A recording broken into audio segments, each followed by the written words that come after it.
Hello guys, this is Mukesh. तो एक बार फिर से आप सभी का स्वागत है हमारे चैनल में जिसका नाम है फिजिक्स तड़का।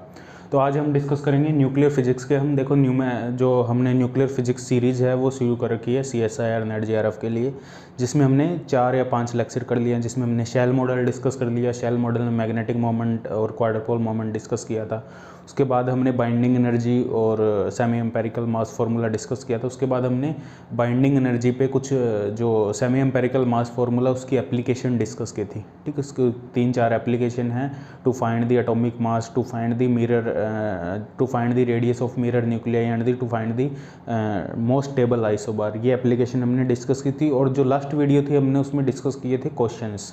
ठीक है, न्यूक्लियर फिजिक्स के जो क्वेश्चंस है जो लास्ट प्रीवियस ईयर में पूछे गए हैं CSIR नेट JRF में और गेट में, वो क्वेश्चन डिस्कस किए थे।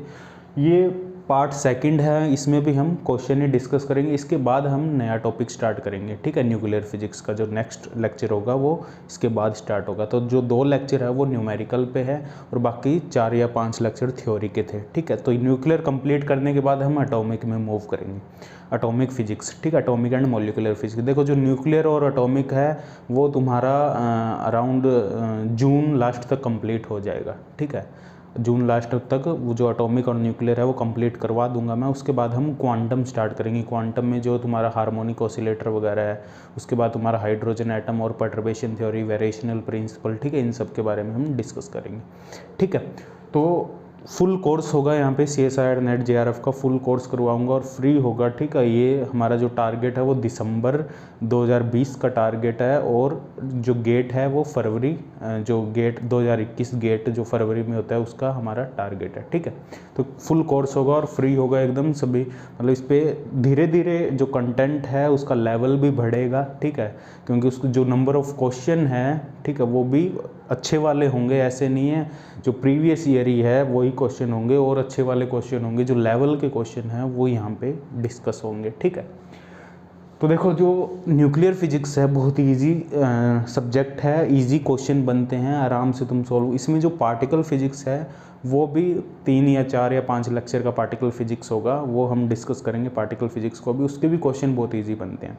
ठीक है, तो न्यूक्लियर फिजिक्स, एटॉमिक फिजिक्स ये स्कोरिंग सब्जेक्ट है। ठीक है, इलेक्ट्रॉनिक्स हुआ, सॉलिड स्टेट हुआ, ये स्कोरिंग सब्जेक्ट है। ठीक है, तो न्यूक्लियर फिजिक्स का ये क्वेश्चन है हमारे पास। ये शेल मॉडल का क्वेश्चन है, ये नेट JRF में पूछा गया है। कौन से सन में था ये पूछा गया? 2011 में, दिसंबर 2011 में। बहुत ही ईजी क्वेश्चन है। ठीक है, जिसे आता है वो ट्राई करो और स्किप कर दो इस क्वेश्चन को। जिसे नहीं आता वो ट्राई करो। ठीक है, जिसे आता है ये क्वेश्चन वो स्किप कर सकते हो आराम से। ठीक है, कोई ज़रूरत नहीं है उन्हें करने की। तो देखो क्या है हमारे पास, according to shell model the spin and parity of the 2 nuclei. 2 nuclei दिए गए हैं, उनकी स्पिन और पैरिटी हमें बतानी है। ठीक है, शेल मॉडल में। ठीक है, ये दोनों न्यूक्लियाई है SB 51 125, SR 38 89। इनके नाम से हमें कोई मतलब नहीं है, हमें बस न्यूट्रॉन नंबर और प्रोटॉन नंबर पता होना चाहिए। ठीक है, इनके नाम से हमें कोई लेना देना नहीं है। देखो जो शेल मॉडल में जो फिलिंग की जो सीरीज़ है वो याद रखने का तरीका बताया था मैंने जब हमने शेल मॉडल डिस्कस किया था, जो लेक्चर नंबर था। अब आप सर्च करोगे nuclear physics shell model by physics Tadka, वहाँ से आप मिल जाएगी तुम्हें वीडियो। तो उसमें हमने शेल मॉडल के बारे में डिस्कस किया था। ठीक है, तो वहाँ पे मैंने एक ट्रिक बताई थी, इसको कैसे याद रखें। जो सीरीज़ है शेल मॉडल की उसको कैसे याद रखें। देखो 1 1 1 1 2, फिर 1 1 फिर 2। ठीक है, 4 बार 1 फिर 2, 2 बार 1 फिर 2, फिर 1 बार 1 फिर 2, फिर 2 बार 1 फिर 2 बार 2, फिर 3, 2 बार 1 2 बार 2। ठीक है, ये सीरीज़ थी हमारे पास। ये पहला आएगा हमारे पास 1s a हाफ 1p 3/2। ये एक बार और बता देता हूँ मैं। देखो 4 बार 1 2, फिर 2 बार 1 2, फिर 1 बार 1 2, 2 डबल 1 डबल 2, 3 डबल 1 डबल 2। ये याद रखने की तरीका। अब इसको देखो लिखेंगे कैसे, 1s हाफ 1p 3/2। 1s के बाद आएगा 1p 3/2, 1p हाफ, फिर 1d 5/2, फिर 2s हाफ। देखो अब 2 आ रहा है तो 2s हाफ पहले आएगा, क्योंकि 1s हाफ हो चुका है तो 2 अब आ रहा है तो 2s हाफ आएगा। फिर 1d 3/2, 1d 5/2 के बाद 1d 3/2, 1d 3/2 के बाद 1f 7/2, 1f 7/2 के बाद 2p 3/2। अब 2 दोबारा आया, 2 दोबारा आया तो 2s हाफ तो हो गया। अब आएगा 2p 3/2, 2p 3/2। ये मैंने अच्छे से एक्सप्लेन किया है उस वीडियो में जब हमने शेल मॉडल डिस्कस किया था। 2p 3/2 के बाद आएगा हमारे पास 1 1f/5/2, 1f/5/2 के बाद दोबारा 2 आ रहा है तो 2p हाफ, 2p हाफ के बाद हमारे पास 1 आ रहा है तो 1f के बाद 1g 9/2, फिर 1g 7/2, ठीक है। फिर 2 आ रहा है हमारे पास तो 2, अब p हो गया कंप्लीट, 2d 5/2, फिर 2 आ रहा है 2d 3/2, ठीक है। ऐसे ये आगे के ऑर्डर भी 3s हाफ आ जाएगा, 3s हाफ के बाद फिर 1 आ गया, g के बाद आएगा h, 1g 11/2, 1g 9, 1h 11/2, 1h 9/2, फिर 2 आ रहा है 2d कंप्लीट हो गया तो 2d के बाद कौन सा आएगा 2f, ठीक है। वो सीरीज चलेगी इसके बाद, यहाँ तक ही कंप्लीट हो जाता है, इससे आगे क्वेश्चन बढ़ता नहीं है, ठीक है। यहाँ यहीं तक की फीलिंग तुम्हारी कंप्लीट हो जाएगी, ठीक है। अब देखो हमारे पास क्या है, 2 SB है सबसे पहले, SB 51, देखो जिनको आता है वो छोड़ सकते हैं ये क्वेश्चन, वो आगे बढ़ सकते हैं, ठीक है, कोई दिक्कत नहीं है, क्योंकि जिनको नहीं आता उनके लिए मैं थोड़ा डिटेल में जा रहा हूँ, ठीक है। SB 125, SR 38, इन दोनों के लिए हमें स्पिन और पैरिटी कैलकुलेट करनी है। अब देखो पहले ये जो न्यूक्लिया ये वो देखने पड़ेंगे, ओड ओड है, इवन है या इवन ओड है। पहले हम बात करते हैं SB 51 125, तो इसमें जो नंबर ऑफ प्रोटॉन है वो 51 और नंबर ऑफ न्यूट्रॉन कितने हैं 125 माइनस 51, तो कितना आएगा ये, इसमें से 51 माइनस करो 4 7 74, न्यूट्रॉन है 74, ये एक इवन नंबर है, प्रोटॉन है 51, तो प्रोटॉन ओड है, न्यूट्रॉन इवन है, तो इसका कोई फ़र्क नहीं पड़ेगा, इवन का हमें ओड वाला कंसीडर करना है। तो 51 यहाँ फिल करने हमें, 51 कैसे फिल करेंगे, इसमें 2 फिल होंगे, 4 फिर 2 फिर 6 फिर 2 फिर 4 फिर 8, 8 के बाद देखो कितने हो गए, 2 4 6, 6 2 8, 8 और 6 14 15 16 4 20, 20 8 28, 28 के बाद 4 28 और 4 32, 32 और 6 32 6 38, 38 और 2 38 2 40, 40 और 10 50, 50 और 1 51, तो 1g 7/2। तो यहाँ लास्ट प्रोटॉन आ रहा है जो 50 तक तो यहाँ कंप्लीट हो गया, 1g 9/2 50, 51 आ रहा है 1g 7/2 में, तो जो अनपेयर्ड प्रोटॉन है वो है 1g 7/2 के अंदर, ठीक है। इसका कोई फ़र्क नहीं पड़ेगा न्यूट्रॉन का, क्योंकि ये इवन नंबर है तो इन सभी न्यूट्रॉन पेयर्ड होंगे, तो 1g 7/2, तो जो 1g 7/2 यहाँ पे j है 7/2, और देखो g के लिए l की वैल्यू क्या होगी, SPDFG, L इक्वल टू 0 1 2 3 4, तो L है 4, G के लिए L है 4, तो पैरिटी है हमारे पास -1 टू द पावर L, तो -1 टू द पावर 4, तो पैरिटी पॉजिटिव 1 होगी, तो ये आएगा J आएगा 7/2 पॉजिटिव, ठीक है। एक तो आ गया SB के लिए जो स्पिन पैरिटी है 7/2 पॉजिटिव, तो ये दोनों 7/2 पॉजिटिव है, तो इनमें से ये होगा या ये होगा वो पता लगेगा जब हम SR के लिए कैलकुलेट करेंगे। तो अब देखते हैं SR के लिए क्या होगा, ठीक है। SR के लिए सेम कैलकुलेट करो ऐसे ही जैसे हमने ये किया, देखो SR 38 89, देखो इसमें प्रोटॉन है 38, ये तो इवन नंबर है, इसका कोई इफेक्ट नहीं होगा। न्यूट्रॉन देखो कितने हैं, न्यूट्रॉन है 89 माइनस 38, तो ये आएगा 51, तो न्यूट्रॉन इसमें 51 है, यहाँ प्रोटॉन 51 थे, यहाँ न्यूट्रॉन 51 है, लेकिन फिलिंग सेम ही होगी। तो इसके लिए जो अनपेयर्ड प्रोटॉन होगा वो होगा 1g 7/2 के अंदर, और इसके लिए भी हमारे पास स्पिन पैरिटी आएगी 7/2 पॉजिटिव, तो हमारा जो डी आंसर है वो सही होगा, 7/2 पॉजिटिव एंड 7/2 पॉजिटिव। यदि दोनों इवन के केस होते, ये हमने डिस्कस किया था, जब इवन है, यदि न्यूट्रॉन भी इवन है प्रोटॉन भी इवन है, तो स्पिन पैरिटी आती है हमारे पास 0 पॉजिटिव। ओड के लिए एक अलग रूल है, वो मैंने बताया था, ठीक है, उस वीडियो में। जिसने ये वीडियो नहीं देखी, न्यूक्लियर शेल मॉडल की वीडियो देखो, ठीक है, सर्च कर लो nuclear shell model by physics Tadka, ठीक है, वहाँ तुम्हें वीडियो मिल जाएगी, ठीक है। तो ये हमारे पास फर्स्ट न्यूमेरिकल है जो पूछा गया दिसंबर 2011 में।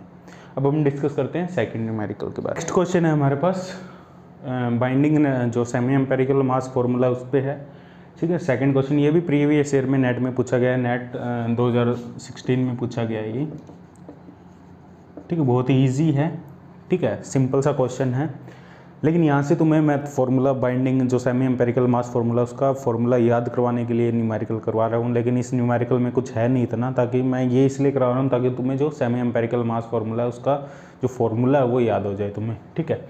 तो यहाँ पे let ES denote the contribution of surface energy per nucleon in the liquid drop model, ठीक है। जो लिक्विड ड्रॉप मॉडल एक्चुअल में ये सेमी एम्पेरिकल मास फार्मूला पे ही डिपेंड करता है, ठीक है, उसका ही रिजल्ट है। The ratio of this ES aluminium 1327 to ES zinc 3064, इन दोनों की जो एल्यूमिनियम और जिंक की जो सरफेस एनर्जी पर न्यूक्लियन है, ठीक है, उनका रेशियो क्या होगा इनमें से। देखो बाइंडिंग एनर्जी का हमारे पास जो फॉर्मूला है उसमें बहुत सारी टर्म आती है, उसमें a volume energy term minus surface energy term AS A⁴, ठीक है। किस में से भी पूछ सकता है, वो जरूरी नहीं है सरफेस एनर्जी से ही पूछेगा, वो कोई भी एनर्जी ले सकता है यहाँ से, वॉल्यूम एनर्जी भी ले सकता है, सरफेस एनर्जी ले सकता है। कॉलम एनर्जी है Z -1 A⁴ कॉलम एनर्जी के बाद एसिमेट्रिक एनर्जी, जो एसिमेट्रिक की वजह से आती है हमारे पास, वो हमारे पास A -2Z² A, ठीक है, एसिमेट्रिक एनर्जी। उसके बाद हमारे पास है पेयरिंग एनर्जी AP A⁴, ठीक है। ये हमारे पास total semi empirical mass formula है, ठीक है। अब यहाँ पे देखो ये पूछ रहा है सरफेस एनर्जी पर न्यूक्लियन है, तो इसको A से डिवाइड करना पड़ेगा हमें, इसको A से डिवाइड करेंगे, इसको A से डिवाइड करेंगे, इसको A से डिवाइड करेंगे, इसको A से डिवाइड करेंगे, इसको A से डिवाइड करेंगे, ये पर न्यूक्लियन। अब पर न्यूक्लियन में सरफेस एनर्जी है हमारे पास ES = AS A⁴ upon A, तो ये आएगा AS A⁴ -1, तो ये आएगा हमारे पास AS A⁴ -1 तो ये सरफेस एनर्जी हमारे पास। एल्यूमिनियम के लिए क्या होगी, और एल्यूमिनियम और जिंक की जो सरफेस एनर्जी पर न्यूक्लियन का रेशियो क्या होगा। देखो एल्यूमिनियम के लिए एल्यूमिनियम और ES ये कर लेना आप, जिंक देखो एल्यूमिनियम के लिए AS 27 टू द पावर -1/3 और जिंक के लिए AS 64 टू द पावर -1/3, तो ये आएगा 64/27 टू द पावर 1/3। तो 64 किसकी क्यूब रूट है हमारे पास, 4 की, और 27 है 3 की, तो 4:3, तो आंसर होगा हमारे पास 4:3। इनमें से किसी का भी पूछ सकता है, वो वॉल्यूम एनर्जी का पूछ सकता है। वॉल्यूम एनर्जी में जो रेशियो होगा वो 1:1 होगा पर न्यूक्लियन की बात करें, और यदि कोलम्ब एनर्जी की बात करें तो ये इस पे डिपेंड कर रहा है A⁴ 1 + 1/3, 3 + 1 4/3, तो A⁴ -4/3, ठीक है। लेकिन ये Z पे भी डिपेंड कर रहा है यहाँ पे। ऐसे किसी भी टर्म के लिए वो पूछ सकता है, यहाँ सिर्फ सरफेस एनर्जी का पूछा, लेकिन मेरा मेन मोटिव यही था तुम्हें जो ये फॉर्मूला है बाइंड जो सेमी एम्पेरिकल मास फार्मूला का, ये तुम्हें याद हो जाए। इसमें एक और इम्पोर्टेंट पॉइंट ये है कि ये जो पेयरिंग टर्म है ये प्लस माइनस है, ये कब डिपेंड, जो प्लस होता है वो होता है हमारे पास E1 न्यूक्लियाई के लिए, और जो माइनस होगा वो होगा ओड के लिए। प्लस क्यों होगा E1 के लिए, क्योंकि बाइंडिंग एनर्जी जब प्लस होगी तब वो मैक्सिमम बाइंडिंग एनर्जी होगी, तो E1 न्यूक्लियाई की मैक्सिमम बाइंडिंग एनर्जी होगी, और ओड न्यूक्लियाई की जो बाइंडिंग एनर्जी होगी वो मिनिमम होगी। और ये 0 होगा, पेयरिंग टर्म 0 होगी ओड E1 के लिए, ये याद रखना। ओड E1 न्यूक्लियाई के लिए जो पेयरिंग टर्म है वो 0 होगी, ये भी हमने डिस्कस किया था, ठीक है। यहाँ दोबारा बता देता हूँ, इनका यूज़, इन पे क्वेश्चन बन सकता है आराम से, ठीक है। तुम्हें वो 2 टर्म दे सकता है, एक सरफेस एनर्जी टर्म दे दी, एक पेयरिंग एनर्जी टर्म दे दी, और जो न्यूक्लियाई दे दिया वो E1 ओड है या E1 है, वो तुम्हें खुद पता लगाना पड़ेगा, फिर देखना पड़ेगा पेयरिंग एनर्जी टर्म, मतलब किसी भी टाइप से बना सकता है क्वेश्चन को। यदि तुम्हें ये कॉन्सेप्ट पता है तो तुम आराम से सॉल्व कर सकते हो उसको, ठीक है। अब मूव करते हैं नेक्स्ट क्वेश्चन पे। तो अब डिस्कस करते हैं क्वेश्चन नंबर 3, ठीक है। ये भी नेट में पूछा गया है, प्रीवियस ईयर में मैग्नेटिक मोमेंट पे क्वेश्चन है, किसी भी न्यूक्लियस के मैग्नेटिक मोमेंट पे, ठीक है। तो अकॉर्डिंग टू शेल मॉडल के अकॉर्डिंग, देखो जो मैग्नेटिक मोमेंट है वो शेल मॉडल के अकॉर्डिंग बताना है हमें, ठीक है। According to shell model the magnetic moment of aluminium 1327 is, क्या मैग्नेटिक मोमेंट होगा, ये ऑप्शन है। प्रोटॉन के लिए Gl और Gs गिवन है और न्यूट्रॉन के लिए Gl और Gs गिवन है।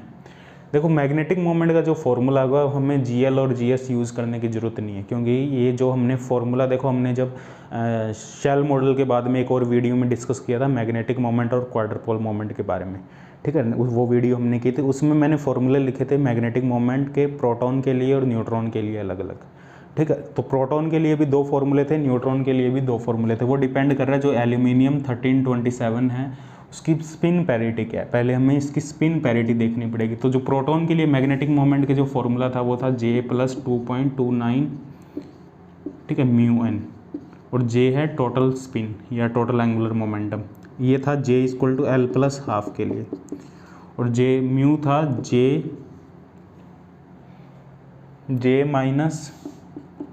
-2। ये तुम्हें याद रखने पड़ेंगे, देखो सिंपल याद रखोगे तो आराम से क्वेश्चन हो जाएगा बहुत जल्दी। μn J = L - ½ के लिए, ये हमारे पास प्रोटॉन के लिए था। और न्यूट्रॉन के लिए हमारे पास मैग्नेटिक मोमेंट का फॉर्मूला था -1.91 μn for J = L + ½ and μ = 1.91 J/J + 1 J = L - ½ ये दोनों हमारे पास फॉर्मूले थे, ठीक है। देखो प्रोटॉन और न्यूट्रॉन, अब यहाँ देखना है हमें, देखो प्रोटॉन और न्यूट्रॉन के लिए क्यों बात कर रहे हैं हम, क्योंकि हमें यहाँ देखना जो एल्यूमिनियम 1327 है। देखो कुछ कईयों को ये क्वेश्चन आता होगा बहुत, देखो न्यूक्लियर फिजिक्स के जो क्वेश्चन है बहुत इजी क्वेश्चन बनते हैं, ठीक है। जिनको आता है वो ये वीडियो स्किप कर सकते हैं, कोई दिक्कत नहीं। जिनको नहीं आता वो इस वीडियो को देखो, क्योंकि न्यूक्लियर फिजिक्स के क्वेश्चन बहुत ईजी बनते हैं। तुम्हें एक बार फॉर्मूला याद है, तुमने 1-2 क्वेश्चन प्रैक्टिस किए तो आराम से न्यूक्लियर फिजिक्स के क्वेश्चन तुम्हारे हो जाते हैं, ठीक है। तो देखो ये प्रोटॉन और न्यूट्रॉन के लिए अलग अलग है, प्रोटॉन और न्यूट्रॉन के लिए अलग अलग क्यों है, क्योंकि जो अनपेयर्ड प्रोटॉन है उस पर डिपेंड करेगा मैग्नेटिक मोमेंट, ना कि पेयर्ड प्रोटॉन पे या पेयर्ड न्यूट्रॉन पे। तो जो अनपेयर्ड है, चाहे वो प्रोटॉन है चाहे वो न्यूट्रॉन है, उस पर डिपेंड करेगा, ठीक है। तो यहाँ पे देखो एल्यूमिनियम 1327, इसमें क्या है, इसमें प्रोटॉन है 13 और न्यूट्रॉन है 14। तो अनपेयर्ड कौन सा है, प्रोटॉन, ठीक है। तो 13 कैसे फिल होगा, 1s½ 1p 3/2 1p½ 1d 5/2। तो 2 इसमें फिल हो जाएंगे, 4 इसमें, 6 हो गए टोटल, 6 और 2 8, 8 और 6 14 होते हैं इसमें।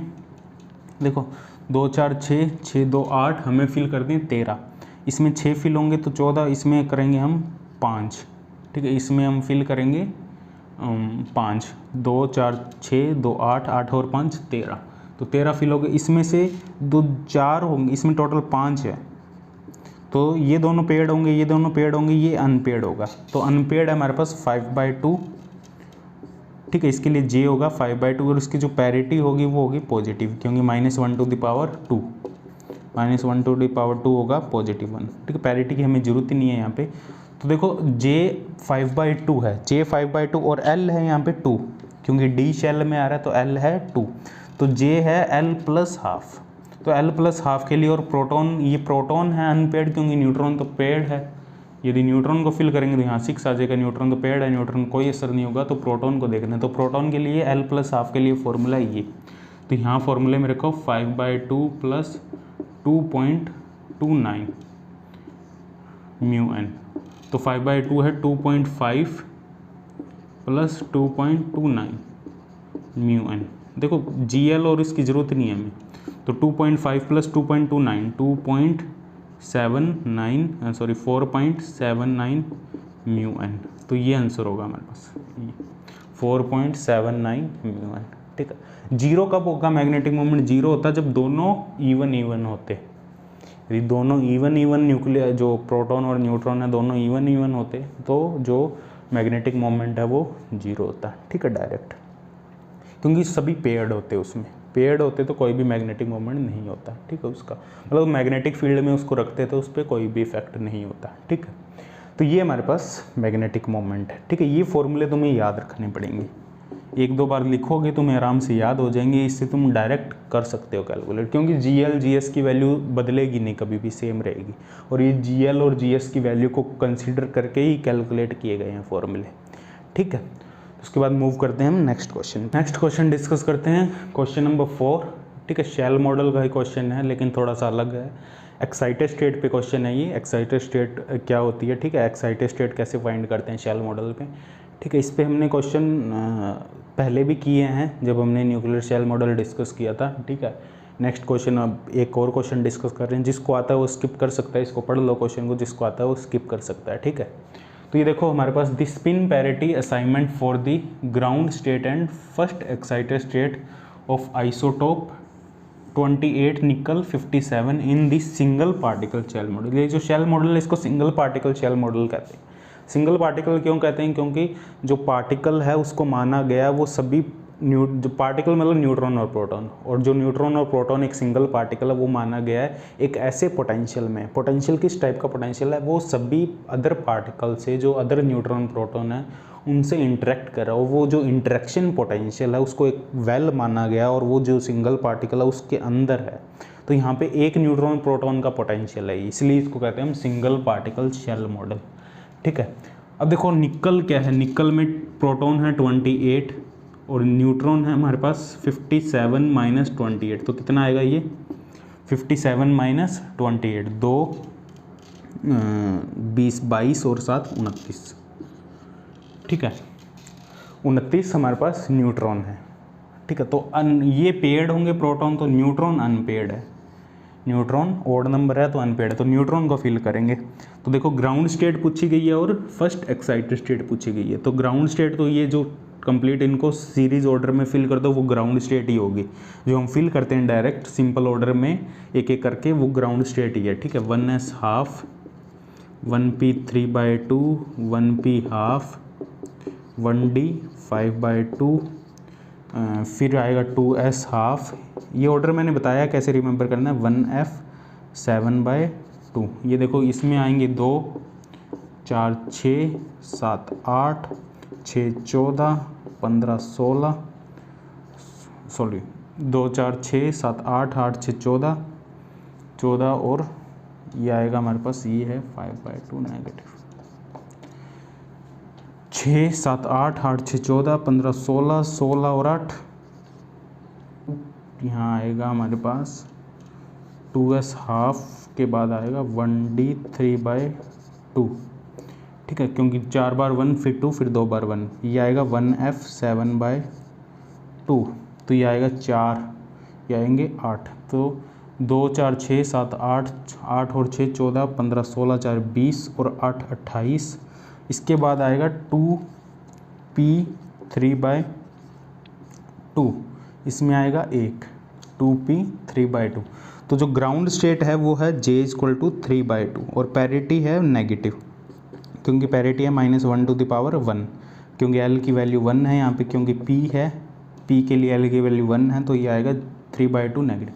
ये ग्राउंड स्टेट है, तो ग्राउंड स्टेट है तो 3/2 नेगेटिव, तो एक ये रहा 3/2 नेगेटिव, ठीक। Ground state and first excited state. अब फर्स्ट एक्साइटेड स्टेट कौन सी होगी इसकी, देखो फर्स्ट 2p 3/2 के बाद क्या आएगा, देखो 2p 3/2 के बाद आएगा 1f 5/2, 2p 3/2 के बाद आएगा 1f 5/2। ये सीरीज तुम्हें याद होनी चाहिए। देखो 1f 5/2, तो देखो एक्साइटेड स्टेट में ज़रूरी नहीं है वो जो लास्ट पेयर्ड अनपेयर्ड प्रोटॉन है वही एक्साइट होगा, कोई अंदर से भी एक्साइट हो सकता है, यहाँ से भी कोई निकल सकता है। ये भी हो सकता है भाई F8 में से एक निकल के यहाँ आ गए, यहाँ 2 हो गए और यहाँ 7 रह गए, ये भी हो सकता है एक्साइटेड स्टेट में, वो चेक करना पड़ेगा। लेकिन ये वाला ऑर्डर 7/2 और F के लिए आएगा नेगेटिव, 7/2 नेगेटिव, यहाँ है नहीं कोई नंबर, तो ये तो होगी नहीं एक्साइटेड। लेकिन पॉसिबिलिटी है ये भी हो सकती है, वो तुम्हें चेक करना पड़ेगा भाई कहाँ से आ रहा है प्रोटॉन, और यहाँ मैच करने पड़ेंगे और देखना पड़ेगा ग्राउंड स्टेट और फर्स्ट एक्साइटेड स्टेट का कौन सा ऑप्शन सही है, क्रॉस चेक करना पड़ेगा यहाँ पे। ऐसे नहीं है डायरेक्ट वो आगे वाली स्टेट में जाएगा, ऐसे नहीं। प्रोटॉन जो पीछे वाला प्रोटॉन है या न्यूट्रॉन है वो भी निकल के आगे आ सकता है, वो तुम्हें चेक करना पड़ेगा, क्रॉस चेक करना पड़ेगा, ठीक है। ऐसे क्वेश्चन भी बनते हैं। तो यहाँ आएगा 3/2 नेगेटिव, तो 5/2 नेगेटिव। देखो 3/2 नेगेटिव है तो और कहीं 3/2 नेगेटिव है ही नहीं, ये वाला 3/2 नेगेटिव है, ठीक है। तो ये ग्राउंड स्टेट और फर्स्ट एक्साइटेड स्टेट पूछ रहा है, लेकिन ये फर्स्ट एक्साइटेड स्टेट है 3/2 नेगेटिव, लेकिन ग्राउंड स्टेट हाफ नेगेटिव, तो ये तो हो ही नहीं सकता, तो यही ऑप्शन सही होगा। इसमें एक्साइटेड स्टेट क्या होगी, इसमें से P3/2 में से एक प्रोटॉन निकल के, एक न्यूट्रॉन निकल के 1f7/2 में ट्रांसफ़र हो जाएगा, तो ये खाली हो जाएगा, यहाँ 1 हो जाएगा, तो ये आएगा हमारे पास 5/2 नेगेटिव। ये फर्स्ट एक्साइटेड स्टेट होगी, 3/2 नेगेटिव एंड 5/2 नेगेटिव। तो ऐसा नहीं है एक्साइटेड स्टेट में जो अनपेयर्ड प्रोटॉन है लास्ट वो ही निकलेगा, ठीक है, जो पेयर्ड है पीछे से वो भी निकल सकते हैं। तो तुम्हें सभी ऑप्शन देखने पड़ेंगे, कहीं मैच कर रहा है, कहाँ मैच कर रहा है, क्रॉस चेक करना पड़ेगा, ऑप्शन से तुम्हें चेक करना पड़ेगा, ठीक है। ऐसा नहीं है वो जो अनपेयर्ड है वही निकल के आगे जाएगा, ठीक है। इसकी क्वेश्चन हमने आई थिंक शेल मॉडल में डिस्कस भी किया था, 1-2 क्वेश्चन इसके एक्साइटेड स्टेट के, ठीक है। वो शेल मॉडल वाली वीडियो देखना, शेल मॉडल के बाद वाली जो वीडियो है न्यूक्लियर मैग्नेटिक मोमेंट वाली, उसमें डिस्कस किया था हमने ये क्वेश्चन, ठीक है। तो अब डिस्कस करते हैं क्वेश्चन नंबर 5। ये जो क्वेश्चन है ये एक्चुअल में क्यू वैल्यू पे है, ठीक है, क्यू वैल्यू पे गेट में पूछा गया है क्वेश्चन। जो गेट का एग्ज़ाम था हमारा, कौन से ईयर में पूछा गया, ये है गेट 2015 का, ठीक है, गेट 2015 में पूछा गया। ये एनईटी टाइप क्वेश्चन है, न्यूमेरिकल आंसर टाइप।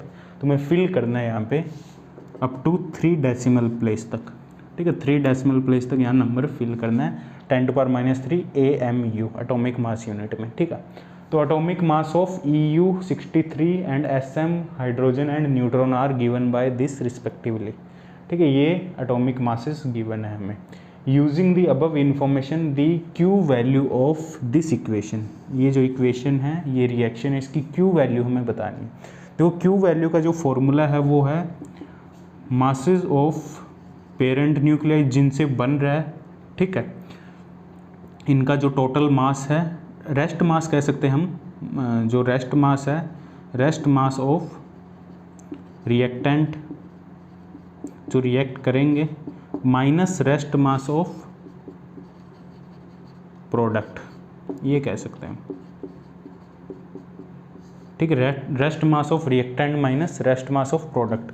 अब रेस्ट मास में m/c² आएगा, into 931/c² mega electron volt, लेकिन ये पूछ रहा है AMU में, ठीक है, तो वो सिंपल रेस्ट मास की टर्म में, एटॉमिक मास यूनिट में ही हम उसको लिखेंगे, ठीक है, सिंपल इसको एटॉमिक मास यूनिट के टर्म में ही हम लिखेंगे। ये 931/c² हमें करने की ज़रूरत नहीं है, डायरेक्ट मास की वैल्यू पुट करनी है।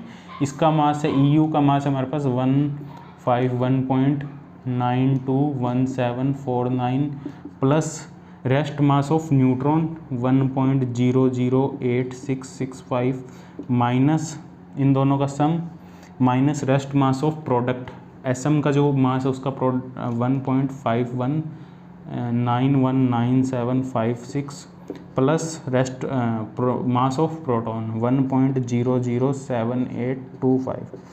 ये आंसर आएगा एटॉमिक मास यूनिट में, ठीक है। तो ये आंसर क्या आएगा हमारे पास, देखो ये जो आंसर आएगा हमारे पास, ये आएगा तुम्हारा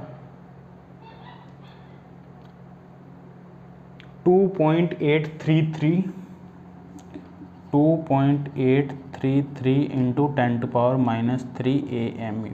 एक्चुअल में ये जो आंसर आएगा 0.02833 AMU, तो इसको 10⁻³ में इस हिसाब से हम कन्वर्ट कर लेंगे।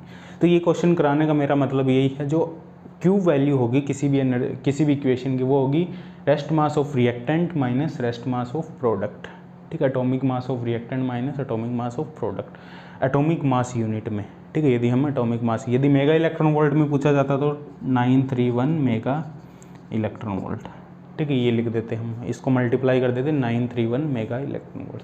देखो क्यू वैल्यू का एक और फॉर्मूला है, यदि काइनेटिक एनर्जी की टर्म में हम क्यू वैल्यू फाइंड करें तो kinetic energy final minus kinetic energy initial, kinetic energy final minus kinetic energy initial का मतलब फाइनल काइनेटिक एनर्जी जो प्रोडक्ट है उनकी final kinetic energy, total kinetic energy उनकी सम, ठीक है, minus initial kinetic energy, initial 0 भी हो सकती है, यदि सभी रेस्ट पे यदि कुछ मूव कर रहा हो तो इनिशियल काइनेटिक एनर्जी भी होगी। तो ये भी क्यू वैल्यू का फॉर्मूला है हमारे पास। एक और फॉर्मूला है क्यू वैल्यू का, binding energy of reactant minus binding energy of product, ये भी फॉर्मूला है क्यू वैल्यू का, ठीक है, binding energy of reactant minus binding energy of product, ठीक है।